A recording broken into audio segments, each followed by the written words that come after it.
Okay, we move on to the next chapter of our classical mechanics course, and this is the chapter about mechanics of system of particles. So let us say we have a frame of reference. We have a frame of reference, and we have not just one particle, we have a system of many particles. The question is, how do the Newton's laws hold for a system of particles? So the idea is that the forces are linear.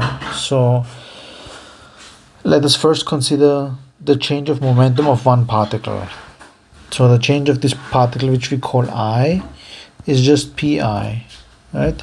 And the force acting on it is equals to the first derivative of its momentum. Now there can be many forces acting on this particle I, and one is basically the external force, and then there is also the forces due to each other particle which is exerting on the I particle. So this is basically going to be the external force, which we denote like this, plus the sum over f ji over j. Notice that these are vector quantities. Very important to stress that. So what do we have here? On the left hand side we have the rate of change of momentum of the ith particle, and that rate of change of momentum is equals to the external force plus the internal forces.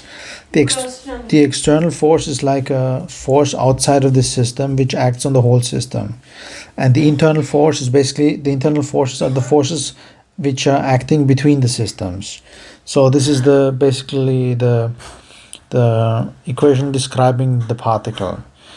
So now what we can do is we can sum this over all particles. So what we then get is we get the sum over I pi dot is equals to the sum over I mri dot, right? Assuming that mass is a constant. And now this is going to be equals to, again, sum over I, which are all the external forces acting on the ith particle. We're summing that over all the particles, plus the sum over ij fji. And important to notice here is that we make sure that I is never equals to j, because a particle in classical mechanics cannot act on itself. It is different in quantum field theory, where there can be self interactions and all these kinds of things, but they don't have them in classical mechanics. So we have that I is not equals to j. And now the interesting thing is, if we take a look at the action reaction law, fji is equals to minus fij, right? That's basically the action reaction law. So the force which is acted by the jth particle on the ith particle is minus the force of the ith particle acting on the jth particle. And when you sum over all ij, you're basically summing over all pairs. So if I sum over ij fji, I not equals to j, then this is just going to be 0, right? Because I can change the order of these ij's, and then it will add up to 0, right? So now comes a very important theorem, which we can now define.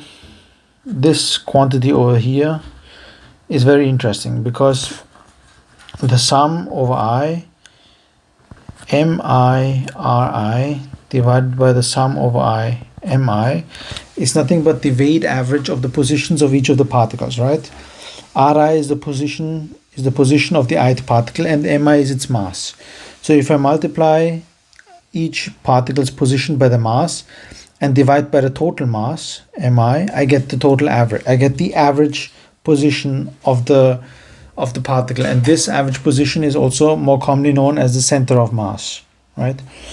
And we can also write this as sum over I mi ri over capital M. So we define capital M to be the sum over I mi. So it's the sum of all the masses. So this